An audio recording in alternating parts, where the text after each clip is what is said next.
This is Aminata.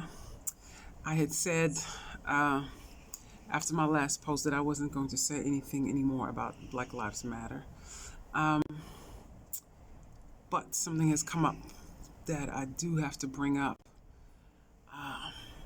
And that is because I've done 2 sessions now on self care, one specifically for Black Lives Matter activists and one for students. And I'm concerned. And so I have to share this with you. I am so proud and inspired, I'm sure by many of you, about how our young people are standing up, speaking up on the forefront, and that is wonderful. However, I am concerned about their well being. I'm concerned about what this is doing to them physically, mentally, emotionally, spiritually. Um, so we have to hold them up and we have to help them cope. Um, And so, first, what you have to understand, what everybody has to understand, that this is a traumatic period. You know, watching George Floyd get murdered is trauma.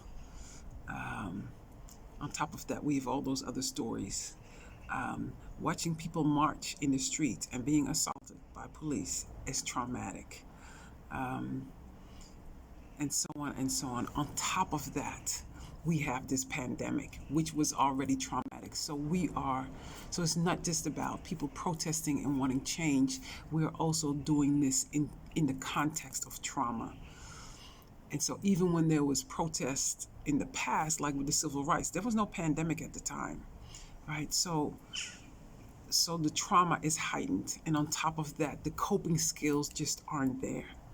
You know, those of us in particular, those of us of African descent, and I've said this before, we've had our coping skills, right? Because we've been dealing with this for 400 years. This is nothing new to us. So we've been dealing with this, and to us, it is traumatic. So let alone for the new people, let alone for our young people, you know, and when I talk with them, I hear about physically what it's doing to them, and they're not sleeping, and it's pain here and pain there, and the crying and the hurt and the stress.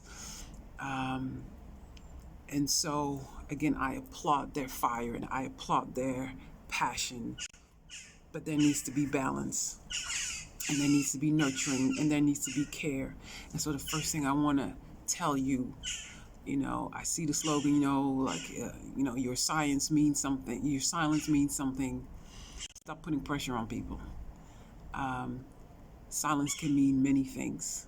Silence can be healing.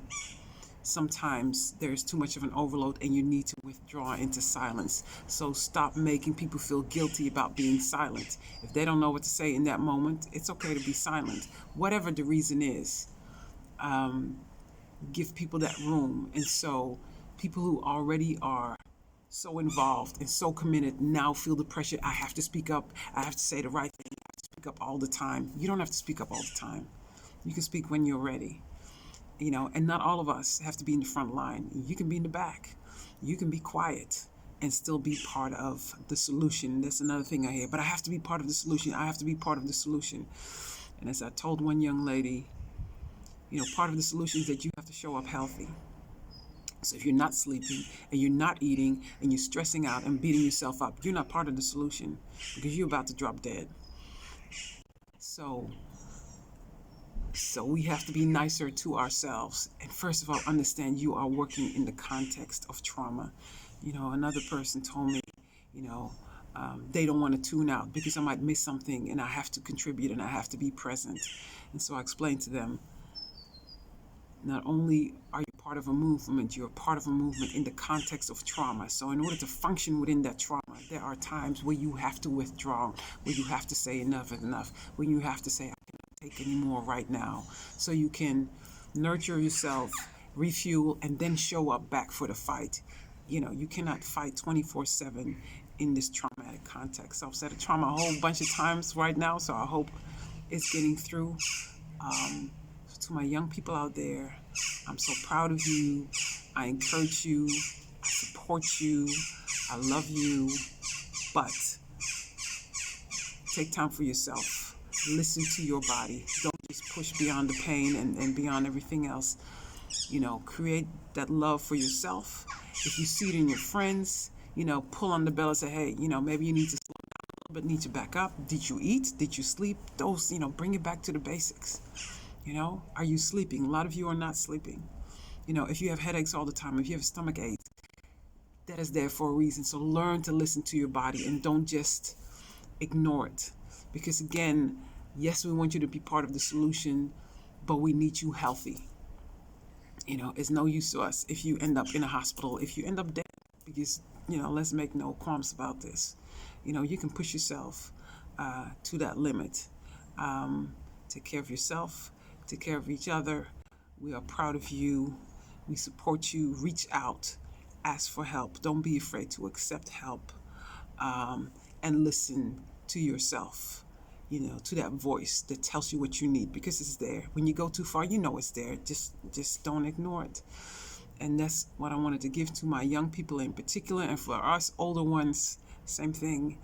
Like I said, even for those of us experienced it, this is traumatic. Be aware of that, and look at the spaces that we create for our young people and the spaces we create for each other. And somebody said, this is not a moment, this is a movement, and it is. It is. And we'll see where we end up, but we're moving forward.